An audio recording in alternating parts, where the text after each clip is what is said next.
You're in big card to UFC 205, but you were headlining possibly one of the biggest cards of all time, UFC 200. That didn't go your way. Some time has passed. When you look back on that performance and what happened, I mean, you were late to the weigh-ins, there were some issues there, then the fight obviously didn't play out the way you thought. What exactly was the big thing that you learned from that experience? Well, no, I wasn't late to the weigh-ins. Like, I don't know why everyone keeps saying that. Like, I was there, but like Kevin, I think it was Gastelum was before me, and so like I had to wait because he was like getting undressed, and I couldn't go in at the same time. So, anyways, I was there, but I couldn't get on the scale until he was done being clothed. And then I overcut by half a pound, so that makes a big difference too.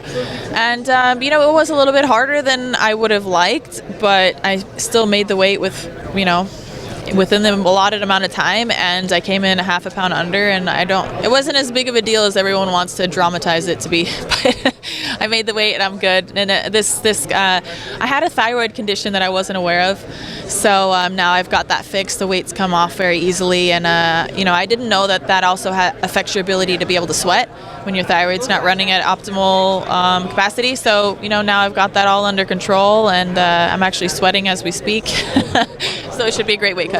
When did you discover this thyroid condition, and what exactly is it? After my weight cut, I just have hypothyroidism. So even though I was dieting and, you know, working out really hard, the weight just wasn't coming off as easily as normal. And again, the sweating, like the last 2 pounds, just did not want to budge. Like I was just, you know, in the salt bath, in the sauna, and it just didn't want to. I just didn't want to lose it. So it was very frustrating. So it's like something's not right. I've never in my life had trouble making weight before, so I knew that something was a little bit different, and I wasn't doing anything different that should have caused it to be that dramatic of a change up. So now that I've got that under control, I feel really good. Mentally, what kind of Miesha Tate are we looking at right now? Obviously, it's so tough to come back from a loss like you did at UFC 200, losing your belt, going through all of that, seeing Amanda with your belt now. Where are you at mentally? We know you work closely with some mental coaches. How are you feeling right now? I feel great, you know, and I think sometimes the best mental coach you can have is yourself. You know, taking the time to ask yourself the questions that need to be answered. You know, what was wrong? What was going on? What do I need? You know, that's why I went and just traveled by myself for a while, just to have some me time and just get in touch with myself. And I went out to Belgium. I went out to Thailand and kicked off my camp there in Thailand. It was beautiful and amazing and refreshing, and they trained really hard. So I felt like I came into camp in incredible shape, and you know, I learned how to deliver a lot of power behind my hands, so I'm very excited about that. And yeah, I feel like I'm ready. I feel like this is, you know, what was supposed to happen. You know, as far as me being on UFC 205 and fighting in another historic, groundbreaking event, feels like I'm right where I'm meant to be. We spoke to Mark Hunt about his time in Thailand. He said how he had an almost near-death experience when he was there. It's a crazy fun place. Any crazy stories from your time abroad?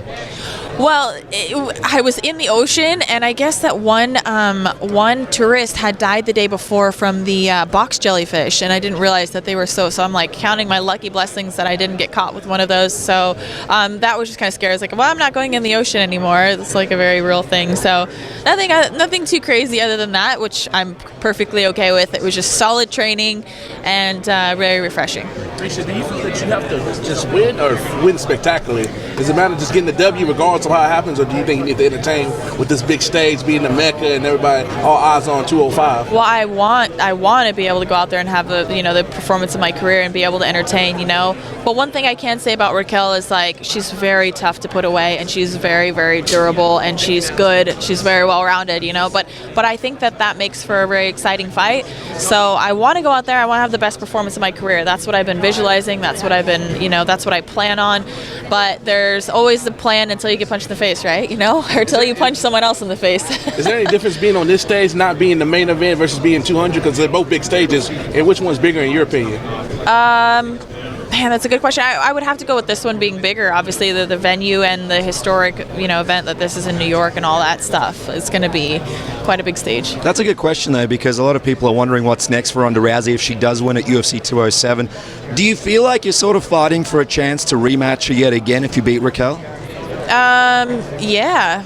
Essentially, yeah, I think that a good performance against Raquel, you know, like I said, she's on this win streak and she's hot, and I keep repeating myself, so I apologize if you already heard that, but she's a really viable opponent, and beating her says a lot. I think it really solidifies my position as, you know, the next potential number one contender. Because when she was on Ellen, obviously she spoke about the fact that she doesn't have much time left in the sport of MMA. What was your reaction to that? Were you a little bit upset that you might not get the opportunity to rematch her again? Possibly she might retire before you get a chance to fight her again. I mean, I was already thinking that when she was going to fight Holly. You know, she'd already mentioned about like not having that much time and whatever. So no, it just didn't surprise me at all. Like I expected her to say that, but you know, just reaffirms that it's sort of a race against the clock.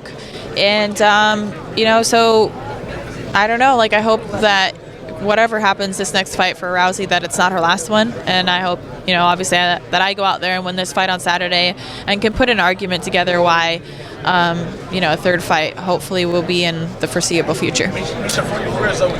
Would you rather win over Ronda or get the belt back again? If you had your pick, if you had to pick one or the other, which one would you pick? I would pick the belt. Yeah, absolutely. You know, I didn't get in this sport, you know, to have it defined by a rivalry. You know, though I'm thankful that I have that rivalry because I think it's been very climatic for my career, and I think it's helped, you know, boost both Ronda's and my career. With that being said, though, I got in this to be the best. And if, you know, I want to be the best, I have to fight the best. So whoever the champion is at that time is who I really have my eyes set on. Not to say that I don't have that goal for Rousey, but most importantly is to be the best in the world. You're known for your resiliency. Was it any different rebounding from your loss to Amanda and dropping the UFC title, or did you have that experience to rely on and get you through this? I would say, you know, I've been sort of in this position before. It's not exactly the same, but I know that I can come back from those kinds of terrible lows and downs and losses. And this is the first fight, you know, back towards that. So. Do you feel it'll be more or less difficult to get another title shot? Because it seems like the criteria for that is very obscure these days. Yeah, it's thickening, that's for sure. And I think the biggest problem that we've faced is that people were saying that we don't have depth. Well, I think that we've disproved that now, so that's the one good thing about that. You know, like even though for me it sucks having lost, it's still good, I think, for the sport of women's MMA that we have had some change-ups. With that being said, I'm going to go win this fight on Saturday, and then hopefully I'll be able to be in discussion for a title shot in the near future.